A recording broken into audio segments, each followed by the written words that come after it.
श्रीमान चेतन जी पटेल विधायक पीपलदा क्षेत्र का मुद्दा प्रमुख दर काय की रणनीति वह बात करूंगा 11 में बटे थी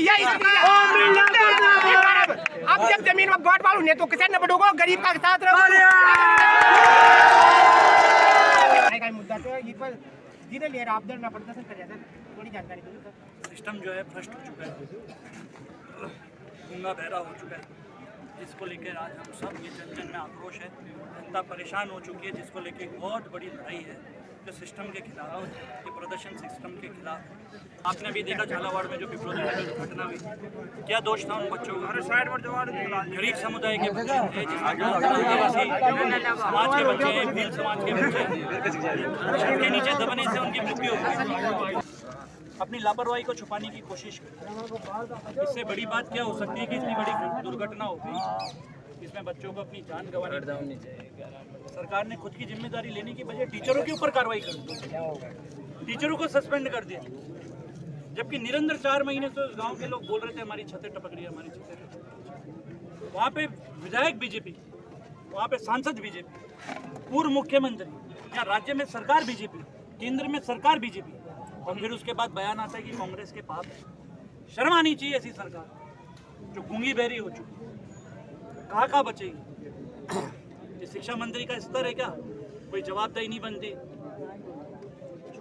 आदिवासियों को केवल कुछ भी बोल दो, जो उनका परम कर्तव्य है शिक्षा के ऊपर ध्यान दिए, वो छोड़कर उनसे सब कुछ हो।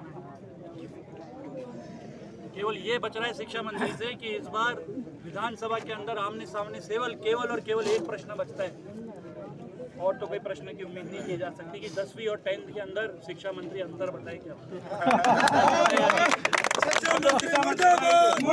ये स्तर हो चुका है यार। जिस बाबा साहब का सपना था कि शिक्षा वो उस शेरनी का दूध है जिसको जो जितना पिएगा वो धाड़े। चेतन पटेल जी संघर्ष करो, हम तुम्हारे साथ हैं। जी संघर्ष करो, हम तुम्हारे साथ हैं। गरीब अमीर हर जाति हर धर्म के लिए शिक्षा का अधिकार दिया। वो इस प्रदेश में वो स्थिति हो चुकी है कि न तो यहाँ पढ़ाने के लिए टीचर है, प्रशासन की मिली भगत से लेन देन करके अपनी मर्जी से डेपुटेशन लेके बैठे हुए आराम से एसी में घर में कमरों में सो रहे हैं। जनता की टैक्स खून पसीने से टैक्स से उनकी तनख्वाह बन रही है। उनको पढ़ाने का काम होना चाहिए, वो आराम से एसी में बैठे हुए, उनको डेपुटेशन निरस्त होना चाहिए। ये जो मिली भगत का जो पूरा सिस्टम चल रहा है, पढ़ाने के लिए टीचर नहीं है, पढ़ने के लिए सुरक्षित भवन नहीं है, इस सिस्टम के खिलाफ या प्रशासन ये सोचता हो ना कि ये तो ऐसी 2 लाख की मांग उठा रहे हैं, ये तो ऐसी छोटी छोटी बात पे भ्रष्टाचार का आरोप लगा रहे हैं, इतना तो क्या है कि इतना तो आटे में इतना तो नमक जितना तो चलता ही है। तो मैं कहना चाहता हूँ यहाँ पूरा खुला नमक ही है, आटा बचा नहीं है। पाप का घड़ा फूट चुका है, पाप का घड़ा फूट चुका है।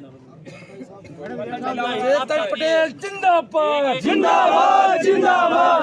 जनता हिसाब चाहती है, हर सवाल का जवाब चाहती है। जो प्रशासन हो, सरकार हो, सब जिंदा अगर केवल और केवल है तो इस जनता की बदौलत है, इस जनता के टैक्स के पैसे की बदौलत है। तो जवाब तो देना पड़ेगा। और मुझे एक बात कहने में कोई जनता के प्रति ये सम्मान है। तो सर अब आगे रणनीति क्या हो गया?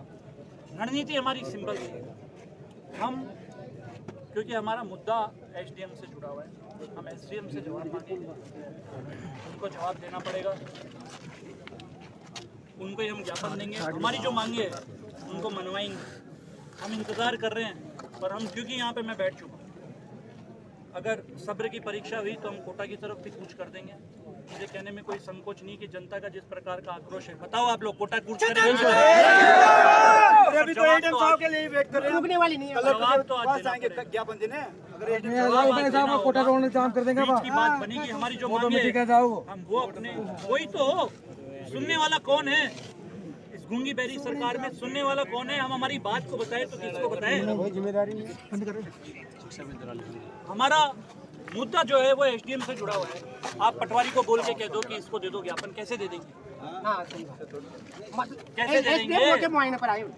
एसडीएम मौके मुआयने पे आए। मेरे को कहने में कोई संकोच नहीं है कि आज अगर यहाँ पे मंत्री आ रहा होता ना, और यहाँ पे अगर सांसद आ रहा होता, और तो और इनके अंडल मंडल छोटे से छोटा भी अगर इनका यहाँ पे आ जाए, छोटे से छोटा भी इनका यहाँ पे आ जाए, और अगर वो बोल दे यहाँ पे आओ मिस्टर, फट देरी से यहाँ पे तुरंत एसडीएम तैयार है।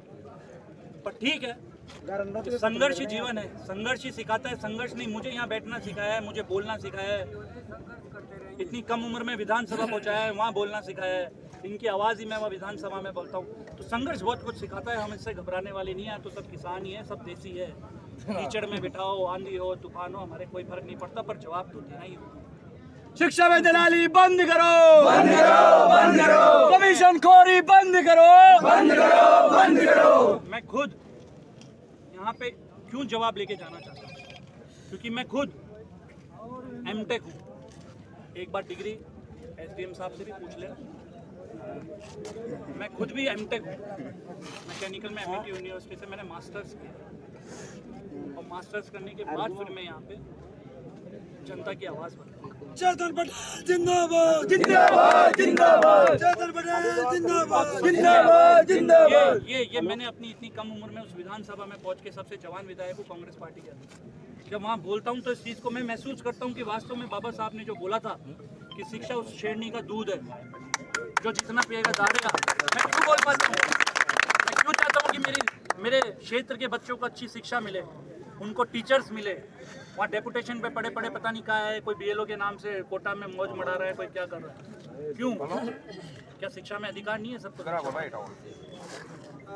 तो इस सब मांगों को लेकर हमारी जितनी भी मांगे हैं उनको हम एसडीएम से रखेंगे, और रखेंगे नहीं मनवा के यहाँ से जाएंगे। अभी तक मौके मुआयने पर कोई नहीं आया। के मुआयने पे कितनी भी आए उससे क्या फर्क पड़ता है? कोई भी आए, हमें तो पर जिससे बात करनी है वो तो नहीं है यहाँ पे। जिससे हमारे को बात करनी है, जिससे हमें जवाब चाहिए, तो यहाँ पे नहीं आएगा। आना होगा, जवाब देना होगा।